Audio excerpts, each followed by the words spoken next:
guys really pushed the boundaries when it came to the safety front, right? That's right, but one guy started to think, what about tire blowouts? If you have that happen, especially on a highway, it can be catastrophic. How come nobody's done anything about that? Well, that's when this guy decided to take the matter in his own hands. Where is this genius, you might be asking? He's in Whitehorse, Yukon. And he is the subject of what we like to call Built in Your Backyard.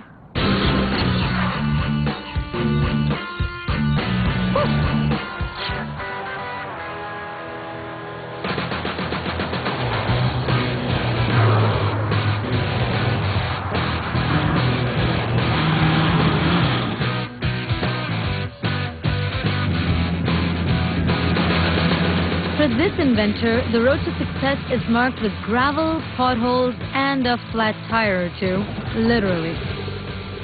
Wow.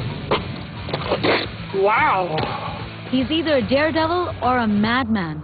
Truth is, he's a little of both.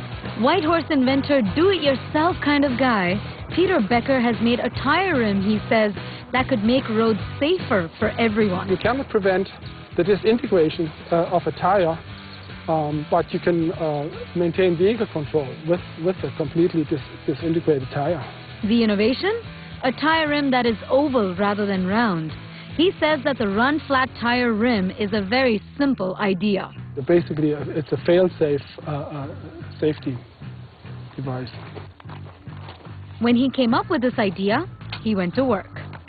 The first step, a practical step, was that I thought there's no scale way of doing it, which is something that I like doing, is go to the Salvation Army store and, you know, take some duct tape and wire and piece and do something that cost me $5. This time he knew he had to build a workable prototype right off the bat. I took a rim, an original rim, I cut it all up in slices and pieces. Cut it all out with an angle grinder, set the ground on fire here, and find some ingenious jigging ways actually to put such a structure together that has 12 feet of welding seam in a 15-inch rim and still end up with something that's completely centered and round. Fast forward a few months, and today Becker's ready to take these handmade tire rims for a spin to show us exactly what they can do. He goes to a very secret, highly unofficial test track. One feature of this quotation mark test track that we're using is that it's fairly straight. It also is a downhill. So in terms of testing the technology, I was actually limited by the engine power of this 1300 cc engine to get the speeds to really prove the capability at highway speeds. So it's pedal to the metal to see just how fast he can go. It really is exciting to see that you can be safe with two flat tires on the front, and yet I can take the hands off the wheel at 90 kilometers an hour.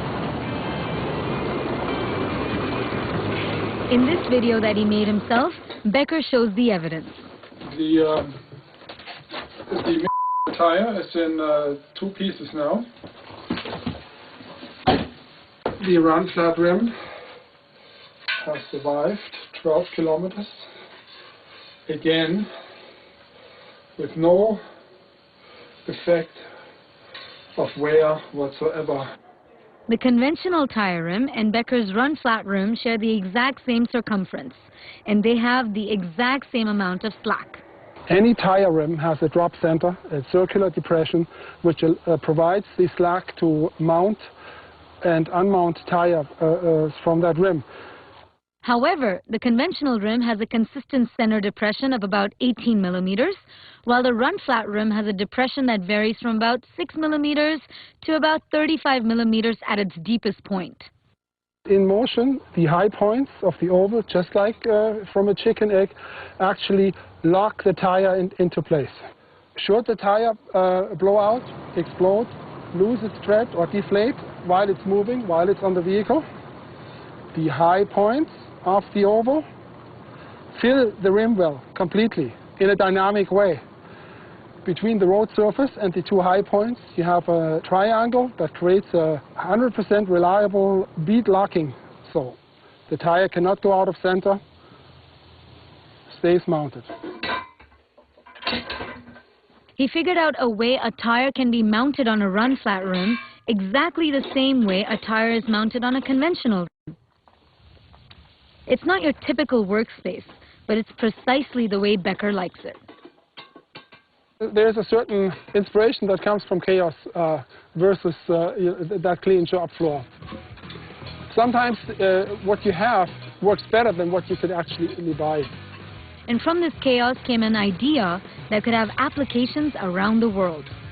I want this to be the standard for the world's tire and automotive industry. Despite being invented and developed well north of the 49th, Becker thinks the rim could be especially useful in hot climates. In the developing world, tires are clearly used down to the tread, and there's a lot more tire failures there, and the loss of life is staggering. Becker's been down this road before. He knows it takes more